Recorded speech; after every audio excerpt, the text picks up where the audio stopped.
Hey, Jim here. I am been experimenting with making sodas and been loving it. So today I'm going to make a coffee soda. What I have here are my old sodas. This is a lime tea. This is this German brand of tea. And this lemongrass tea.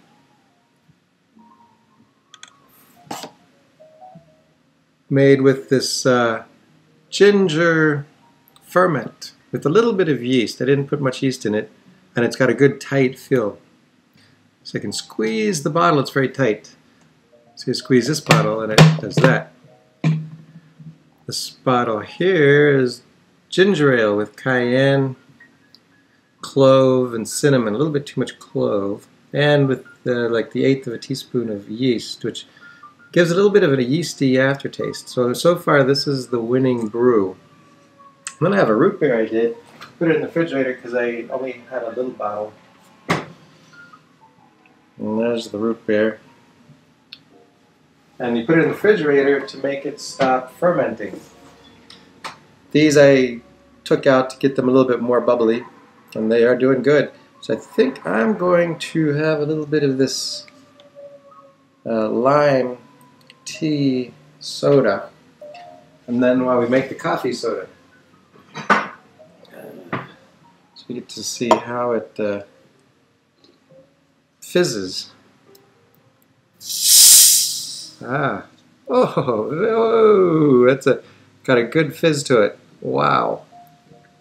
And this is mostly with my ginger ferment, which I'll tell you how I made the ginger ferment, with just a little bit of yeast, and the yeast was a second batch.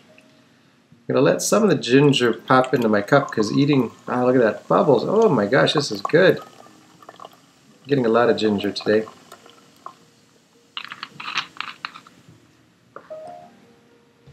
Because it's actually the leftover ginger inside the cup tastes delicious when you eat it with the lime tea.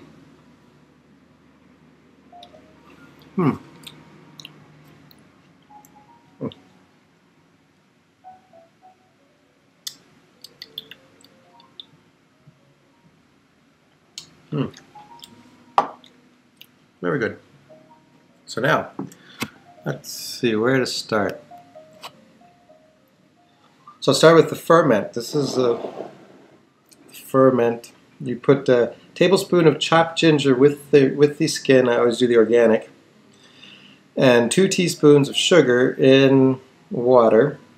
And then you cover it with the something to keep bugs out, so it can air can escape, and it also needs air to continue its fermentation.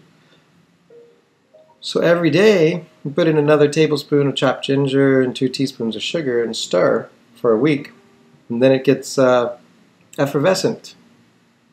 And it smells sweet. It smells very clean. So that's what I'm going to use for the coffee to ferment the coffee. And I don't think I'll put any yeast in it today because I just have this normal bread yeast, active dry yeast, and I put about 1/8 of a teaspoon in per liter bottle. And I'm going less now. Less than 1/8 of a teaspoon works fine, with 2 tablespoons of sugar. So basically all you need is a liter of water, 2 tablespoons of sugar, and about 1/8 of a teaspoon of this yeast. And then you're going to have the soda. So basically you just pick whatever you want to add to my flavor. So today it's coffee. I brewed this Kona coffee. This is 750 milliliters because we're going to have some room to pour some of this liquid in there. Brewed that. Then I added, so the 2 tablespoons of sweetener, I added sugar, 1 tablespoon of sugar, and 1 tablespoon of raw agave. Let's see what that does. And then I added some cinnamon, some cayenne, and some organic vanilla bean powder.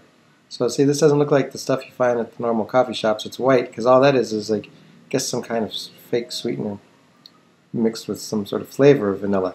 This is like the real vanilla bean.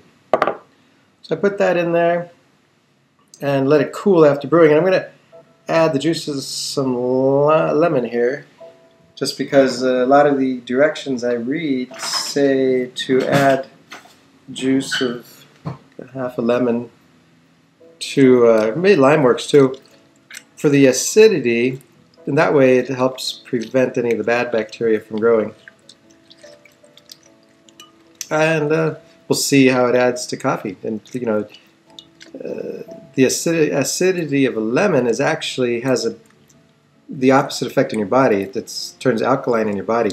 So it seems like it would probably be very good, because I think coffee turns acidic in your body. So this might make it even a healthier beverage. And then I'm going to put this, since this was not an organic lemon. Oh no, this was an organic lemon. No, I don't know. But I'm not going to use the peel. So usually I juice the whole lemon in the juicer. But if it's not organic, I don't. So what I'm going to do, I'm just going to throw this lemon peel into the garbage disposal, and every time I turn the garbage disposal on, I'll get a nice lemon, fresh lemon smell.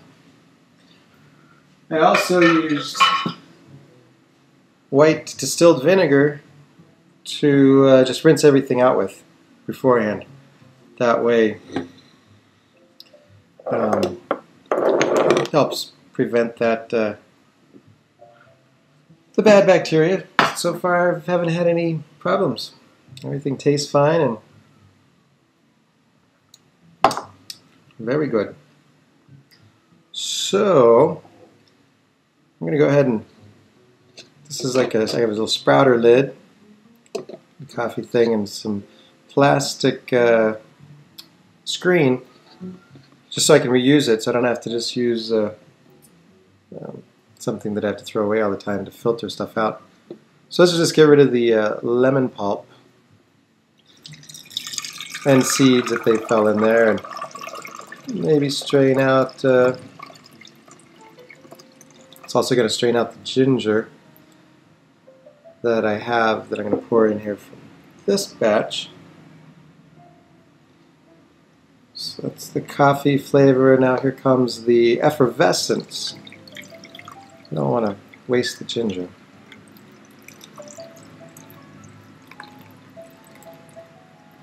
Put about that much in. Probably don't need that much effervescent. Probably a quarter cup per liter is what I'm going to guess. We're going to try this.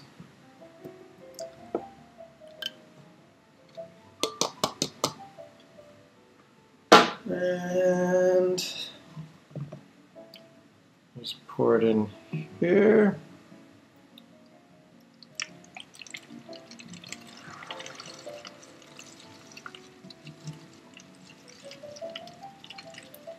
Maybe I should throw some of that ginger in there just to help it get more effervescent. Go ahead and do that. Ginger coffee. That sounds very good, actually.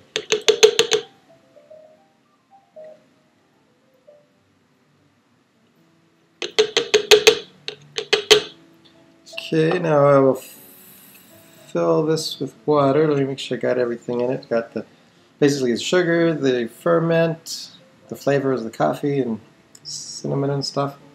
Now I'll just put some water in it to within an inch of the top. Lid.